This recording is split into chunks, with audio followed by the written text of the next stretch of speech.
This right here is Kyle Dubas's biggest gamble already in his first offseason. A lot of people disagree with this one, and we have Tristan Jarry re-signed by the Penguins, 5 years at $5.3 million per season. I think most, if not every Penguins fan wanted to move on. We wanted new goaltending in the crease. Listen, I agreed. Tristan Jarry let the team down this year, and at the same time, I'm going to try my best here not to get absolutely cooked in the comments because you guys might disagree. I think this was the right choice, believe it or not. Look, I think Kyle Dubas made his phone calls. He looked around. Maybe he kicked the tires on John Gibson, Connor Hellebuck, but those are top-tier goalies in the league.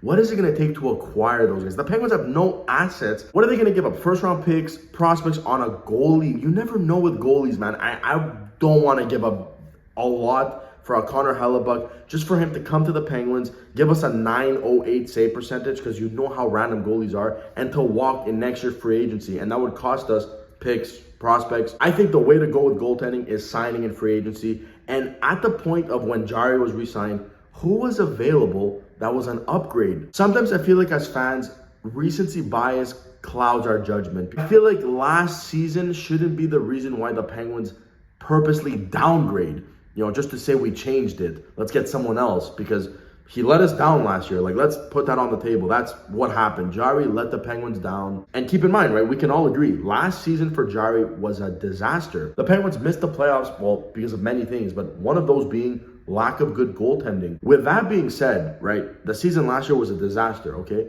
He still put up a .909 save percentage. For a season that was terrible, .909 is not that bad. I'm not saying it's great, but .909 is really, I'd say, average, if not above average goaltending. Now, I'm not defending Jarry. We all agree. Disaster season, he let us down. But imagine that. A disaster season for him is a .909 save percentage. Now, imagine when he's on his game. And we've seen it before. He's been a .920 goalie twice in his 4-year seasons as a starter. That's half his career. He's been a .920 goalie. And his worst save percentage was this year at .909. He's never had a below 900 save percentage yet. His problem has never been lack of being good. It's been lack of staying healthy. When he's healthy, he's a top 12 goalie in the league, in my opinion. Last year, he was having a great start to the season. Winter Classic, I don't know what happened to him. He injured something that he was never able to recover from. I feel like they were rushing him, got injured again. He was never himself. That's why those goaltending performances is what he gave us. But still, the Penguins are gambling on a goalie who's got injury problems. I feel like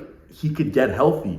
I think the problem would be is if he sucked. If he sucked, can you really guarantee him becoming good? You don't know. But he's good when he's healthy. He's literally good. He has been good his whole career. It's just the injury. So obviously when there's no other goalie available, going back with Jarry is not the wrong choice. I mean, again, I wanted to move on. I mean, if you can go look for some upgrade, go look for it, go get it. But the upgrade wasn't there. Now, don't purposely downgrade because you just want to change your goalie. I feel like that would be stupid. And I'm a Jarry fan. I want to see him overcome this. I want to see him become a top-tier goalie in the league, stay healthy, and I'm actually excited that he will be coming back because at least he'll have the chance to prove a lot of people wrong. And I think that's also really important. Although he did get the long-term contract, which some may think, okay, you get the contract, you don't need to work for it anymore. You proved it, right? But I think as the competitor that Jarry is, as an athlete, as most NHLers are, I think he's going to want to prove himself because I think he knows deep down he let the team down and he hasn't really solidified himself as a top-tier goalie in the league yet. He's had disaster playoff runs, hasn't been available when we needed him, and last year he let us down missing the playoffs. Again, most of this was health-related, but still, on paper, he has let us down more times than he's been there for us. I think he wants to prove a lot of people wrong still. I think in his head, he hasn't really made it where he wants to be yet, and I think he knows it. And I also think, it's an extended offseason. There was no playoffs this year. Take a break, recover, 6 months of recovering. I think he's going to start next season fully healthy. And that might be the best thing ever for Tristan Jarry. So I know a lot of people are going to disagree with this. A lot of people have, that bad taste in their mouth with Jarry. And I'm honestly not even going to blame you if you don't like this signing. I kind of agreed with you in a way, but I'm just giving you my reasoning why I think it's not a terrible choice. So give me your thoughts in the comments down below. Again, thank you so much for watching, and I'll catch you guys in the next one. where we will be talking about the free agency. That's going to be a good one.